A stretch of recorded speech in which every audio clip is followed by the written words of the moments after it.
we're trying to focus on what is it that requires for students to be successful. ApplyBoard should be the one that solves education accessibility and so on. We love to see everyone. Let AI kill jobs. Why shouldn't kill jobs? I love AI's replace me. We should never limit people opportunity and access. We should educate people about that. You can get anything dark in the internet. You can get so many bright things out of the internet. By the end of this year, 1 out of 4 students applying to ApplyBoard, their entire application is from the time they upload in their application till the time they download their acceptance letters will be less than 60 seconds. ApplyBoard is accessible to everyone. The only thing you need is a piece of phone or laptop or cafe in your city. Hello, this is Simran Rajpal and you're watching JagranJosh. Today, we are joined by a visionary leader who's transforming the global education landscape. Meet Mr. Meti Basiri, who is the founder and CEO of ApplyBoard.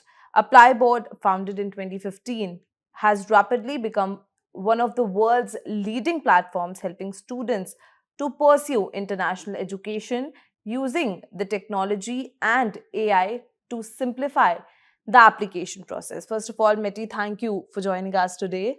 I welcome you. Having me. So, ApplyBoard was founded in 2015, 10 years completed. How it feels like?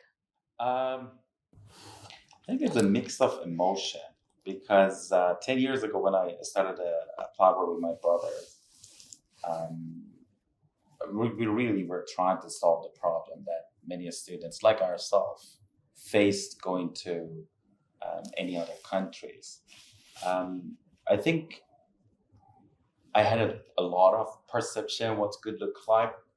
Looking at the past 10 years and seeing a lot of those has achieved, a lot of them we may even achieve some newer stuff that we never thought. It's a mix of emotion in a good way. It's a mix of emotion. So, there must be one point where you and your brothers would have, thought that, okay, we should take this initiative where we can, make the application process more simple and you can just simplify it. So what was that one moment where you thought of doing this and how your vision has transformed in like past 10 years? You know what? It is a great question. So it wasn't necessarily a moment that and what we really faced. So ApplyBoard really started 10 years ago, but we as international students that went to Canada and studied there, that was about 15 years ago. We went to a very hard process coming from Iran, not being able to speak a word of English, and getting to a country finally after many, many, many months of stress, pressure. And then when we got there, a lot of people asked us, like it was fairly, I don't want to use the word of impossible, but it was fairly not possible or not seen that someone from Iran, the south of Iran, a medium-sized city, has that accessibility and opportunity to go abroad. So a lot of family friends ask us, like, what happened? How did you guys go? And then my roommates, this is now 2011, I had roommates from India, Philippines, China. And then we always thought like it was just hard for us, but they must have had it easier. And then when we chatted with them, like when we were in the college, going to study and so on, that, like it is a problem for a lot of people. So it was really like that thought. We never started ApplyBoard to solve what we're solving today. We started saying, hey, can we help 10 students? Maybe 10 students can do that job easier. We know what we went through. If we can take it one day less stress away from them, one day, we call it success. So it was never meant to be, let's just start something and it has to be taken. It has to be, we figure out a lot of those paths, part of it. And we just wanted to solve the problem that we face. And we tried to make that far more accessible. I always have said it. I think I'm very lucky. I was at the right place, right time, Got a lot of luck on my side, which I'm blessed with that, to manage to get to Canada. I don't want any other students in the planet Earth think that a study abroad is a luck. They should say if they wish, there should be available for them. Okay, so this was your, vision, where you thought, okay, we should start such a company, which you named ApplyBoard later on. So, what is your mission today, and what sets your company apart in the global edtech, platform or the global edtech companies? Uh, we really like from the very first day we focus on the students, and we're going to continue focus. We want to make sure the education becomes far more accessible. The education mobility is going to continue growing, and the student source is going to continue and changing very fast. So we just want to make sure that we're making that far more accessible around the world. I believe education really truly unlocked the potential of people. My life changed because of my education. So that's remained to be our vision and mission. And in terms of the second part of your question, what apart applicable from other people, um, I look at it as slightly different. We're not necessarily in the world um, doing what we do just because someone else is doing less or more. Correct. We're trying to solve the problem for students. We're trying to focus on what is it that requires for students to be successful, and how do we utilize technology and AI to put that as that part of journey. I think that's where we have focused in the past decade, and that's where we're going to continue focusing in the next decade. And we love to see other companies to succeed, because at the end of the day, let's say if there is X number of companies can do what ApplyBoard do, and if not even better, it supports our mission. Like, we don't want to solve that mission alone. It never has said ApplyBoard should be the one that solves education accessibility and so on. We love to see everyone to come together and solve that. We do believe that there is a responsibility on our shoulder as where we are today to continue leading that path. But I embrace other companies as much as I embrace technology. I think that's what's keep us moving. I would really say students are at the heart of everything that we do, or we're trying to utilize tech and AI, and that's what we understand very well to unlock that potentials for people. Okay, as you mentioned a lot about, I was listening to your keynote as well. You mentioned a lot about AI and technology, and your company, I would say, has introduced a technology, with the help of AI, by which you can, streamline application process. So how is that possible? So I think like you need to stand back first of the most, and you should not say whether you try to improve the processes that exist or you question the entire process. So we're not just seeking for improvement or efficiency. We're seeking for one question: what is good look like? And I think there is a two different approaches. And I give you an analogy. You want to build a house from scratch, or you want to renovate the house? Which one would be easier? And which one would be more alive? If today you decided I'm going to build a house, it's going to be the one that's arguably has the best of the best of the best for you. But if you're thinking of that, I'm going to renovate the house, you have some limitation.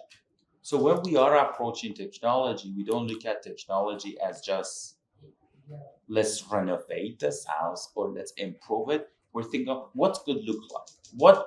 Let's just question everything. The science, the concepts, the tech. Let's just question everything behind it. And when we come to our sector, for example, I said it in our keynote, I genuinely do a struggle with the concept of a student applying to institution. I think it's long, it's manual, so much process. I feel and I believe that's going to happen in the next decade, hopefully far less than a decade. The student is going to just upload their document, download the acceptance of it. Because the technology and AIs are out there. No human being can right now, today, say I'm smarter than computer. Correct. We human being can empower people to build the computer, utilize what has there. So I could argue, say, there are technology in this. Let's just reimagine the entire process. And of course, there are some incredible processes that you can't reimagine it, then you go for improvement. So that's how our philosophy of tech is. A lot of things we're just saying this is good, what's look sounds like. And trust me, a lot of people think you're crazy. When you're coming and saying go to even top institution in India right now, say students shouldn't apply to you. You think you're crazy. Like, what do you mean? Like, we're the top 10 institution in India. You're telling me like we get 200,000 applications, we choose the best 30,000. Even I can tell you that you could still do that instantly with the best technology and do not need to. The pride shouldn't be how hard it is. The pride should be the quality and how easy it is to get that. Okay, as you mentioned that you receive, say, 2 lakh applications and then you have to finalize 30,000. You can just take a rough number. So, how is AI transforming the future of, international student recruitment? How is AI helping with it? I think, believe it or not, it's helping us a lot more than we think. First of the most, 10 years ago, one of our value prop early days was access to information. So we had a team of 25 people working with institution, taking information from institution that was not fairly available, put it in a ApplyBoard platform, and making sure the students coming to a ApplyBoard platform or partners coming to an ApplyBoard platform, they have a very quick understanding of this information. So access to information was a value prop to ApplyBoard, and it still is. But with the chat GPT or AI, you could say anyone could be the best knowledge expert of anything. Correct. You don't really. So I think there is a lot of things that we may not recognize. We literally build the technology. I'm not going to show it now, but literally we build the technology that there is an AI co-pilot that can be assigned to institutions. So let's take an example. Your University of X sitting in US, you literally could have a landline that will answer any question, anything that a student has, the most accurate, most fastest in 40 different languages. We'll have a conversation with you at that. So when you really think about it, I think there's so much in this whole process needs to change if you truly think of it through the lens of the students. What should the students as a whole focus? Like, what you need the recruitment to be is the support piece. That human piece is very important. You don't want to be the knowledge expert. I don't think anyone should be the knowledge expert of institution or country anymore. The knowledge expert is ChatGPT or any other AI tools or ApplyBoard. We have Abby, which is effectively the most knowledgeable person in the planet Earth that could support you as a study abroad, whether you're a partner that uses it, whether a student. We need to focus on how to empowering and are enabling technology to make us more efficient rather than sitting here and spending time. I give you another analogy. I love analogy. When I was going to school, they forced you to not use calculator. Correct. For good reasons. I think at some point made sense. And at some point made absolute sense.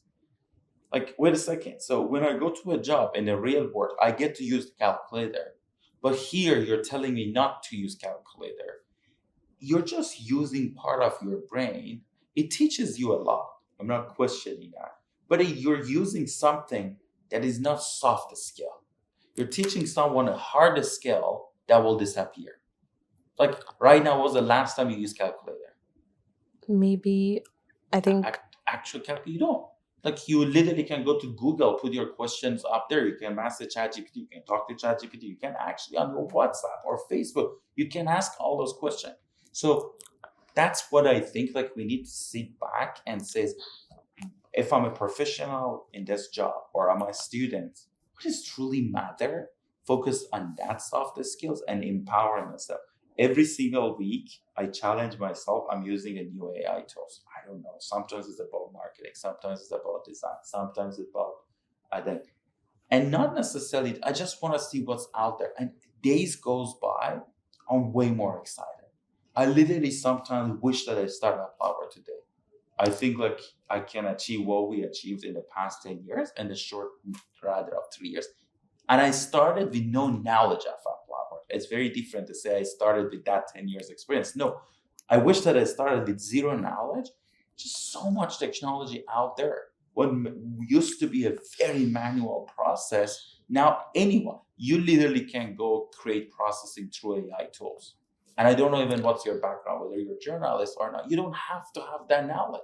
As long as you're good at common sense, you understand, and you're, in a sense, like hardworking, the tools are out there. No one should spend time to build tools anymore. And I think really the entire sector's next 10 years gonna evolve very fast. Very fast. Okay, so as you mentioned about AI, so if we talk especially about India, then AI and especially ChatGPT came into trend or hype, I think after post COVID. So in 2015, how did you get that idea of bringing AI and technology to streamline the process and to help the students? Yeah, so AI is nothing new. AI is over 50 years old. Okay. The usage of AI has evolved and evolved very fast in the past 3 years or 2.5 years. So a lot of people think AI is like, it was just born yesterday. No, it's not. It's over 50 years old. So we've been using AI. How we effectively, the algorithm that we built to match the students to a program, that's AI. That's like unique. Look at it. There's a large language modeling, and those large language modeling now it's becoming even better because you lay the data, you prompt the entire tech, and it supports it through. So we've been using AI for a good few years. I think we're in the past 2 years we're using AI a lot more. Like anything, it's also not, sometimes people think like AI means like what do I build for students or customers? No, like I personally wake up says which part of my job can be used by AI. I wake up, say, okay, let's say Mrs. or Mr. This does this work. Can this work be more efficient? I'll give you an example. We used to have a 20 designer, graphic designer, to design something because every piece of the design that we were putting out was important. Was our brand, is our identity. Now there's so many tools. You don't need 20 graphic designer to do that job. You need 5 really good graphic designer that knows what are the tools to use the tools with that knowledge. Now the same 5 produce as much as 20 people. Correct. So like the questions of AI is not always what's good for the customer. You also have to look at it what else. If I'm a partner sitting and I'm running my business, I just question which part of my business can be utilized with technologies that are out there. And trust me, there's so many incredible companies being created every single week that just phenomenal. Like you can scale business so much faster today. It doesn't matter you're sitting in India or the best part, as long as you have access to Google, you can Google something. That's all you need. Internet, and this does not matter. The concept of just because I'm sitting in Delhi or I'm sitting in Toronto or New York, the opportunities are different. That word is gone. The opportunity starts with us. The opportunity starts with, as long as you have access to internet, you have access to opportunities. So, as you mentioned, n number of benefits of using AI, but recently a trend was there, especially in India, that is Studio Ghibli. So that raised a lot of privacy concerns. So, do you think that is it true? What is it? Studio Ghibli, basically, you can upload your picture on ChatGPT and you can, give the prompt that change this image into Ghibli art. So Ghibli is basically a Japanese animation. Yeah. Okay. So do you really think, it can raise privacy concerns? What's the issue with that though? What the only thing that sometimes I don't understand. Tools are there. We should never limit people opportunity and access. We should educate people about that. You can get anything dark in internet. You can get so many bright things out of the internet. You could go learn in internet to do the worst possible things in the world. You could go and learn to build the next Tesla for the world. I think we should, as a humanity, focus more on what's good and what's bad and let people to make the decision. People are this. I think AI is not hype anymore. I think AI is part of our life. We're using AI far more than what we think we're using. I think it's going to evolve, and it's going to evolve fast. It's just a matter of the train is passing, whether you get hop on it or not.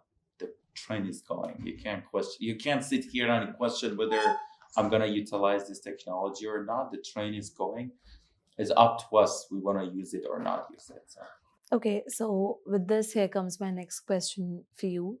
So, as you use AI and technology to, simplify the process for the students, so how do you ensure that the process is, unbiased, and it's, very smooth and clear for the students? And as per you, what challenges do international students face in application process? Um, you use the word of bias. I actually think AI could be the most unbiased person. And I tell you example, how many mornings have you? I'm so sorry. I think you got me wrong. How do you, ensure that the application processes are unbiased? Yeah, so that's what I'm okay. No, I understood. I think I understood your question. Yeah. I actually think AI does that. And I tell you what, how many morning you wake up in the past years of your life that you're just in an incredibly great mood? I think most of the times. How many mornings you wake up and you're in a bad mood? Maybe like 2 or 3 days in a month. AI doesn't have mood. It's consistent. The decision you make in your good moods are perfect. The decisions sometimes you make in your bad moods are biased. AI doesn't need to be biased. You prompt AI, that's perfect. You say, this is what I need you to do. You put a guidance around that. The decision is guided. The decision is that. If you go to the AI and says, hey, you know what? Today I was stuck in traffic. I have a very bad, so I'm going to reject people. And those are things happening. AI doesn't have that. Doesn't get stuck in traffic. Doesn't get a bad day. Doesn't get in argument with people. So I think actually that's what I think is very exciting. And how we're using it, I said it very simply.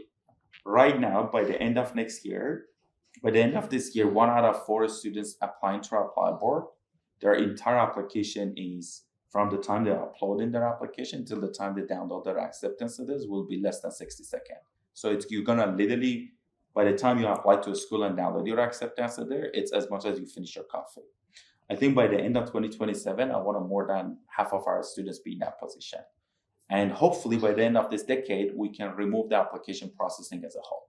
Even you're going to a Harvard or you're going to the best institution of your class, I think it should be spontaneously, and it should be yes and no. And if it's no, you know what's the next option. And if it's yes, let's plan. Let's focus on what's more important rather than less. We spend too much of our life on things that does not make our life more improved.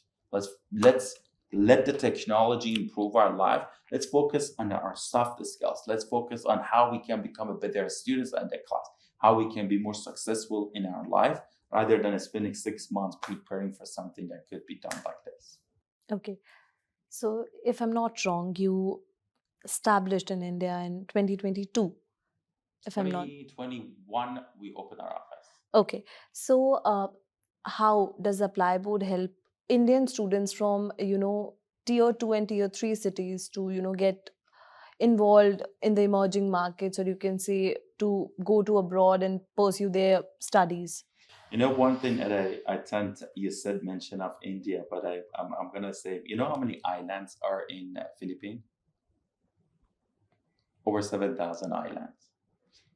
How many of the islands do you think there are agents or these recruiters or partners sitting there to help them? Not many. The best part of internet is accessible to anyone. And I think the best things that every human person, of course, beside the great water, life, this should have access to the internet. So ApplyBoard is accessible. The same Delhi students has the same access that Mumbai students, or has Ludhiana students, or the third city. ApplyBoard is accessible to everyone. The only thing you need is a piece of phone or laptop or cafe in your city.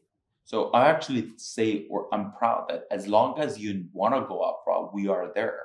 We have that opportunity for students. And that's what the best part of technology. You do not need to rely on people to open the doors. you can open the first few doors with people, but then empower technology to do the rest.